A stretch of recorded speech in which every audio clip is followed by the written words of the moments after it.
guys, so as you may know, Isla and the Happily Ever After came out a couple of days ago, and I finished it in one afternoon because, let's face it, this book was brilliant. It was gorgeous, and I'm going to talk about it. So first things first is I have a small complaint, not about the book itself, but to the publishers, or to Waterstones, whoever it is that caused this problem that I am really quite annoyed about. This is Anna and the French Kiss, which is the first book in the series. It's lovely, it's gorgeous, it's pink, it's fine. The spine, you can see that, says speak at one end, the title, Perkins, and a heart. Yeah? Okay. So then I've got Lola, cover's gorgeous, spine, says speak, title, Perkins, star, and look, oh look, they match. Isn't that lovely? Isn't that what you want from a book series? And then you get Isla. Looks the same, what? It's smaller. The publishing company is different. Stephanie Perkins is written there, not up here, and it looks wrong. Tell me that you don't think that looks wrong, because it's wrong, and that annoyed me. But that's basically like my only complaint. I loved all three of these books, and I think they all deserve 5 stars, but for very different reasons, and I think Isla is definitely my favourite in the trilogy. And I've watched a lot of reviews where people have said that they really didn't like Isla, that they didn't like the plotline, that they didn't like the characters as much as in previous books. Not that they didn't like the book, but just that it was not what they were hoping or expecting from the conclusion to the trilogy. And honestly, this was brilliant. It wasn't what I was expecting, but I think it was just as good, if not better, because usually when I imagine what's going to happen in the last book, I imagine a really dull plotline, and I think this was so well done. So the basic plotline of Isla and the Happily Ever After is that Isla Martin, who is a girl attending the School of America in Paris, is in love with a guy in her year called Josh. And she's been in love with him since freshman year, and they're now about to go back to start their senior year when they happen to bump into each other in a cafe in New York where they both live. And it's about kind of what happens between the two of them, what happens to their relationship, and how it changes throughout the year. Something that I really liked about this book, and this is not a spoiler, the first section will be spoiler free, is that in the other two, it takes a very long time, as it does with most contemporary novels, for the characters to even figure out that they like each other. Like, you as the reader are well aware that they're just head over heels in love with them, but it takes them a good 2/3 of the book before you can finally read that they've realised that they're in love with the love interest that's been there for 200 pages. I liked that in this book, that wasn't what happened. It's very quick, because she's just been in love with him forever, and so their relationship starting is very quick. It gets you into the story. Like, it doesn't happen within the first 10 pages, but it is a very quick kind of, this is how it starts. And I liked that, because one of the things that I find mildly irritating with contemporary is that there's just, I want to see the relationship. I want to see the two people in love, and that's usually when the book ends in most contemporaries. So I really liked that this was different from those. I also really liked, again, her relationships with her friends, her siblings. Her best friend was wonderful. I love it when authors include characters that are often not shown in wide media. So people with high functioning autism, people with other sexualities than straight, people who aren't white, because for some reason a lot of authors seem to think that everyone is white. No. So I liked that Kurt was a high functioning autistic. It gives people who have autism someone to look at as a character and say, I'm like them. It's not, just representation is so important, and I'll probably do a video about it at some point, but now is not the time. So there were a lot of things that I really loved about Isla. I loved the writing style again. I really liked the gushy, gooey moments that Stephanie Perkins books are famous for, and I thought it was fantastic. So this is definitely getting 5 out of 5 stars. And that, unfortunately, is the end of my non-spoilery review. If you haven't read Isla and the Happily Ever After, I would suggest that you stop watching this video now, go and pick it up, read it, love it, and then come back. Okay? I will see you guys later. Bye. Okay, so for the people who have read this book, wasn't it brilliant? Oh, it's so good. Okay, so a lot of people have said that there were a lot of things that they didn't like about this book, and I think that's silly because this is definitely my favourite of the trilogy. Like I said at the beginning of the video, I think each of the 3 books in this series is wonderful, and I've given 5 stars, but for very different reasons. So I'm just going to quickly explain what they are, and then I'm going to talk about why I love this book so much.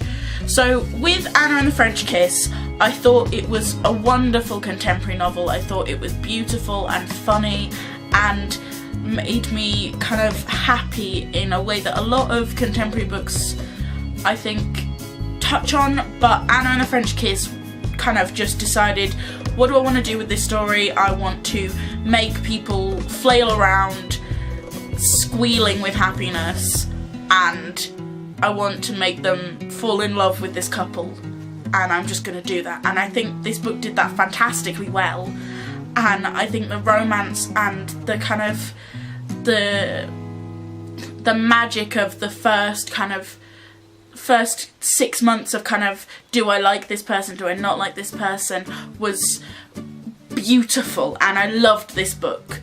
Lola was good for several reasons that were very similar, and for some reasons that were slightly different. So again, it's got the mushy bit, it's got the romance, it's got the oh my god they like each other bit. But within this one you find out very quickly that both the characters like each other, and it's more of a problem of kind of, we're not in a position to be going out, and that's a really lovely story. It's a beautiful story and I love it, but I think something that this had that Anna didn't was the kind of, towards the end, was the bit about needing to touch each other, not sexually, not kind of, we need to be off having sex right now, but just kind of, we're in love and it feels strange that I'm not holding your hand all the time, kind of thing. And I thought that was something that was really well written about and beautiful. And also I didn't find Lola as annoying on the reread of this book. When I reread Anna, I still loved it, but there were bits where I was just a bit bored of Anna being so slow about figuring out that she's in love with Etienne. Like, seriously, it took you until February. I'm not impressed, Anna. I'm just not impressed. Because, like, I could have told you that back in October. But so I really liked Lola, and again it got 5 stars. The thing that I loved about this was that I think it was a more realistic kind of showing of what a 17-year-old's relationship is like. And that's not to say that the other 2 weren't realistic, I think they were, but 2 books that end with a relationship starting, and there's no kind of, there's very little talk of, even within their own heads, there's very little talk of having sex, of kind of doing anything other than kissing or holding hands with the other person. There's slightly more in Lola and the Boy Next Door, like there's this rush of lust kind of thing towards the end, but it's still not quite as much. And there's all of this saying they love each other before they've kissed, and I think that's not as realistic. But with Isla, they start a relationship, they kiss, they do lots of that, they say they love each other, they have sex. Like, 17 and 18-year-olds, they're having sex. If you don't think that's true, you're just wrong. There are 16-year-olds having sex, there are 15-year-olds having sex. Teenagers have sex. I think it's very important to write about sex in YA because actually a lot of information that comes from these books and from other YA books is very important. It's not going to be the only source of information they have, but for some people it's going to be the most reliable. And if you skirt around the edge of sex, or if you kind of say, and then they kissed, and then kind of trail off implying things, then people don't really know where the line is, and it's not as good. I think if you're gonna write a book about teenagers, write a book about teenagers, and you need to explain why things are happening. So if they're not gonna have sex, that's fine, but you need to explain why they're not having sex, and it can't just be, I'm a grown-up and I don't believe that teenagers are having sex, because they are. And I think that this was really good. In their relationship, they had good communication, they had consent for the acts, which is all really good and healthy and things, and is something that a lot of times I feel a bit uneasy reading sex in YA, because often it's kind of very, we've been going out for a rather long time, and I as the girl feel the need to give up my virginity. No. And I like in this book, neither of them were virgins, and that there wasn't any of that kind of, bit. Because a lot of time when that is true, they explain it really badly, and it doesn't feel good to read, it's just bad. So I really liked that. I loved the characters, I really liked her sisters, I really liked Kurt, I loved getting more detail on Josh. I loved it when they went to Barcelona. That was so pretty. That was the other thing that a lot of people were kind of complaining about, was the idea that Paris wasn't a character in the book the way that it was in Anna and the French Kiss. And I think that part of that is because the Isla lives there. Like, in Anna and the French Kiss, Anna's never been to Paris before, and exploring the city is a new thing. It's important to her. It's an important bit of her development.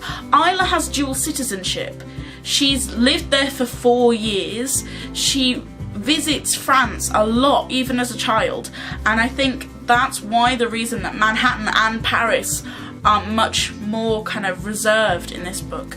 But Barcelona is not, and that's because it's somewhere new. She's never been there, she doesn't know what it's like, and that is why I think that the other two cities weren't anywhere near as kind of bright as they were in as Paris was in Anna and the French Kiss.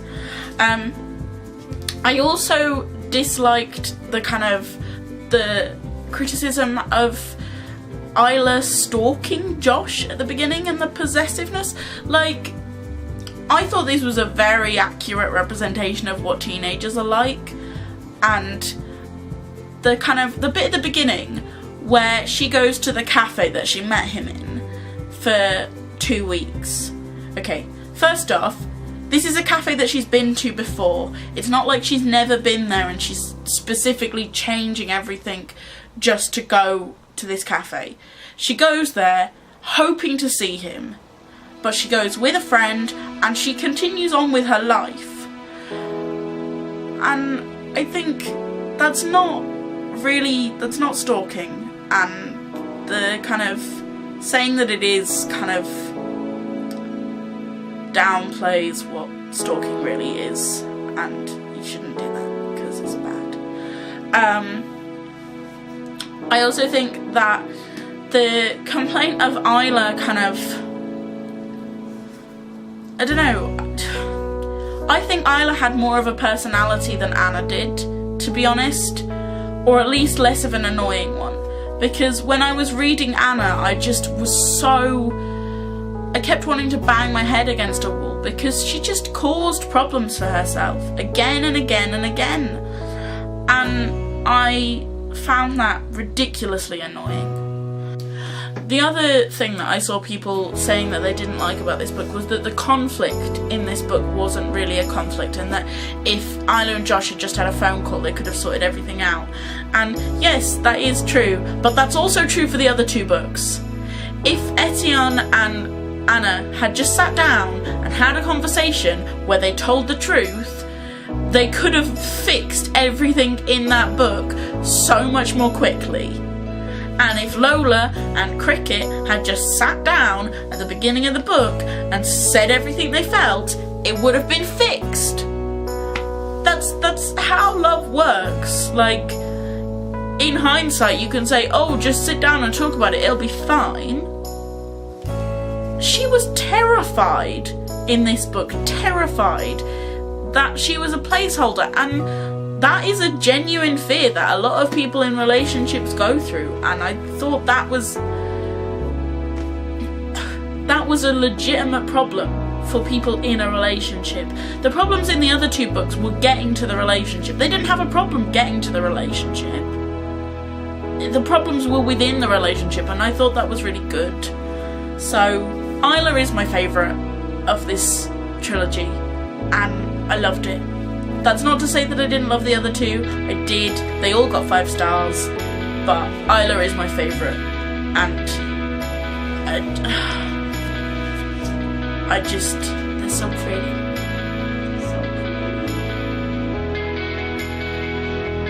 So yeah, these are definitely going to be something that I reread again and again and again. And they're definitely going to be my kind of go-to I'm feeling sad books. So thanks for watching, guys, and I will see you next time. Bye!